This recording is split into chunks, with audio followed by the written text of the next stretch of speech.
Trump has a particular affinity for the royal family. So Jimmy Kimmel just torched Trump's royal fantasies, and it's brilliant political theater.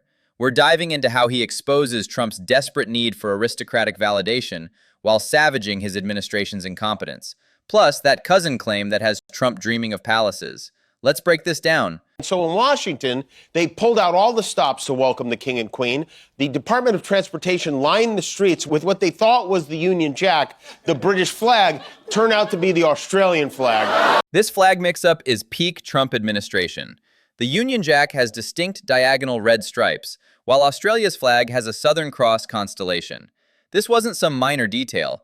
It's exactly the kind of protocol failure that undermined American credibility on the world stage for 4 years. So they had to take them all down and swap them out. Somehow they managed to screw everything up. It was a literal false flag operation going on there. That false flag line is genius. He's weaponizing conspiracy theory language that Trump supporters love to throw around. The irony is perfect. The actual false flag was Trump's team literally hanging the wrong flag. It's their own terminology thrown back at their incompetence. Yesterday, the Royals joined the Trumps for afternoon tea. And boy, would I love to be a fly on the cucumber sandwiches for that conversation. No way Trump was drinking tea, right? I bet they boiled some Diet Coke and put it in a cup for him. Trump famously had a Diet Coke button installed in the Oval Office and consumed 12 cans daily, according to staff reports. The joke lands because it's absurd but grounded in documented reality.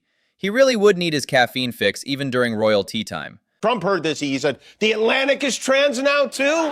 The wordplay between transatlantic and transgender perfectly captures Trump's political obsessions. He consistently misunderstood basic diplomatic terminology while fixating on culture war issues. This joke nails how his brain processes everything through that warped lens. The monarchy is a strange thing. Imagine getting promoted because your mom died. Charles waited 73 years to become king, the longest heir apparent in British history.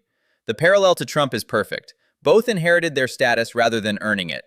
Except Charles actually prepared for his role, while Trump just expected deference. You know, there's a story today that suggested that Trump and the king may be distant cousins. They might be related, which Trump saw and posted, wow, that's nice. I've always wanted to live in Buckingham Palace. These genealogical connections are typically 15th century common ancestors, basically meaningless. But Trump's immediate palace fantasy reveals his deep insecurity about legitimacy. He's always desperately seeking validation from institutions that represent old money and established power. I'm sure they'll be thrilled to have such a formidable roommate in their home. You know, this idea that Trump might be the king's distant cousin is exactly the plot of the movie King Ralph. King Ralph featured John Goodman as an American who inherits the British throne and actually grows into the role with humility. The contrast is devastating. Trump would turn Buckingham Palace into Mar-a-Lago with gold toilets and fast food. Trump was very excited about hosting the king, and a lot of it is because Trump's mom was a great fan of the royal family.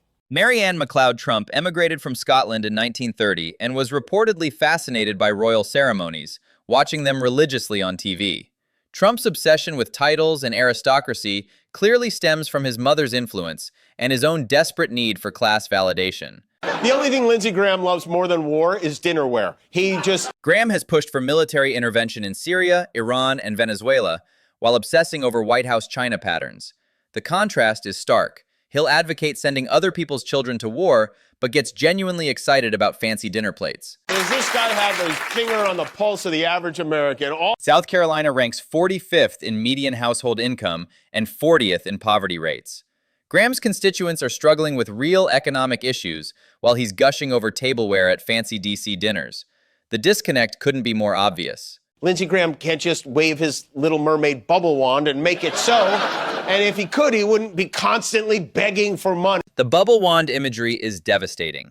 It reduces Graham's political posturing to childish fantasy. Meanwhile, the fundraising reality exposes how these grand pronouncements are really just expensive performance art designed to extract donations from supporters. It would be less embarrassing if he was selling pictures of his feet. If you need money, start an OnlyFans. The escalation to OnlyFans is brilliant because it strips away all pretense. Political fundraising has become so transactional and dignity-free that selling feet pics would actually be more honest about what politicians are really doing for money.